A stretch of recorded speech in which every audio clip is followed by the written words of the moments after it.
शनिवार को सीएम धामी ऋषिकेश दौरे पर पहुंचे, जहां उन्होंने नेशनल मेडिकोज ऑर्गेनाइजेशन के 43वें राष्ट्रीय अधिवेशन में शिरकत की। इस दौरान उन्होंने कार्यक्रम का शुभारंभ भी किया।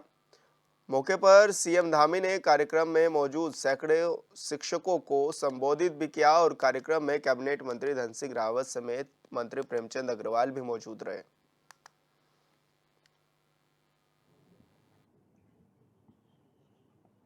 स्वास्थ्य सेवा हमारे आदरणीय प्रधानमंत्री श्री नरेंद्र मोदी जी की भी जो सरकार है उसका भी मुख्य फोकस रहा है और स्वास्थ्य सेवाओं में प्रधानमंत्री जी के नेतृत्व में 2014 के बाद से लगातार अभूतपूर्व रूप से सुधार हुआ है। और हम अगर पिछले 10 वर्षों की बात करें तो 10 वर्षों में जिस गति से काम हुआ है, पिछले अगर 70 साल 65 साल अगर हम उससे तुलना करेंगे तो इस 10 वर्षों में जितना काम हुआ है वो उन 65 सालों पर 70 सालों पर अधिक भारी पड़ेगा। स्वास्थ्य सेवा क्षेत्र में विभिन्न मोर्चों पर अभी भी सुधार जारी है। इनमें सस्ते उपचार, दवाइयाँ, ग्रामीण स्तर पर आधुनिक सुविधाएं, मानव संसाधन का विकास और स्वास्थ्य सेवा तक पहुंच बढ़ाने के लिए जो नवीन तकनीकी है, नई टेक्नोलॉजी है, उन तकनीकियों का उपयोग आदि विषय। और हम सभी जानते हैं कि आदरणीय प्रधानमंत्री जी ने स्वास्थ्य सेवाओं में अंत्योदय की सोच के साथ उनकी सरकार ने पिछले 10 सालों में काम किया है। आप सभी को ये जानकर आश्चर्य होगा, वैसे तो भाई साहब ने बहुत विस्तार से सभी बातें बता दी, किस प्रकार देश की स्थिति में सुधार आया है। देश आज़ादी के समय में क्या हमारा स्वास्थ्य में प्रतिशत था, जनसंख्या का प्रतिशत था, अन्न के क्षेत्र में किस प्रकार का प्रतिशत था, बहुत विस्तार से उन्होंने रखा है।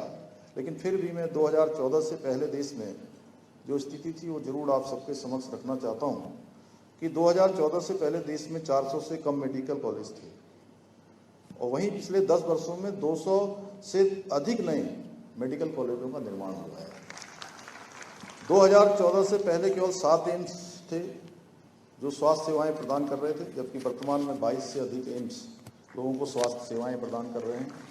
और हमारे उत्तराखंड में जहाँ ये ऋषिकेश में हजारों लोगों को रोज ओपीडी के माध्यम से अपनी सेवा इस एम्स के माध्यम से दी जा रही है।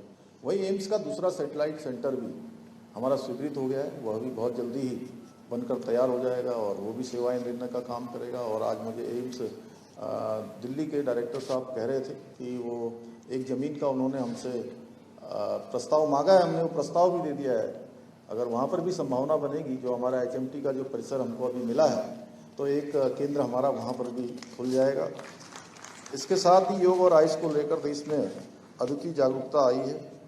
विश्व में योग को लेकर भी आकर्षण बढ़ा है, हम किसी से छिपा हुआ नहीं है। विश्व के अंदर अंतर्राष्ट्रीय योग दिवस 21 जून को प्रत्येक वर्ष मनाया जाता है। आदरणीय प्रधानमंत्री जी द्वारा शुरू गए विभिन्न अभियानों ने इस ओर बहुत ही बड़ा कार्य किया है, जहाँ स्वच्छ भारत मिशन है, जल जीवन मिशन है और इनसे कई रोगों की रोकथाम में सहायता तो हुई है, वहीं पोषण के क्षेत्र में भी, कुपोषण को नियंत्रित करने में भी ये जो योजनाएं चली हैं ये बहुत सहायक सिद्ध हुई हैं। राष्ट्रीय टेलीमेडिसिन सेवा ई संजीवनी ने सूचना और संचार प्रौद्योगिकी का जो उपयोग सुदूरवर्ती क्षेत्रों में रोगियों के डायलिसिस, उपचार और प्रबंधन को सक्षम बनाया है। इनके उपयोग से जो सुदूर गांव में, सुदूरवर्ती ऐसे स्थान हैं, बहुत कठिन स्थान हैं, उन स्थानों पर रहने वाले व्यक्तियों को भी शहरों में रहने वाले चिकित्सकों से शुरुआती जो परामर्श है वो मिलने लगा है। इसके साथ ही स्वास्थ्य के क्षेत्र में जो बुनियादी ढांचा है उसको मजबूत करने के लिए आयुष्मान भारत डिजिटल मिशन शुरू किया गया है।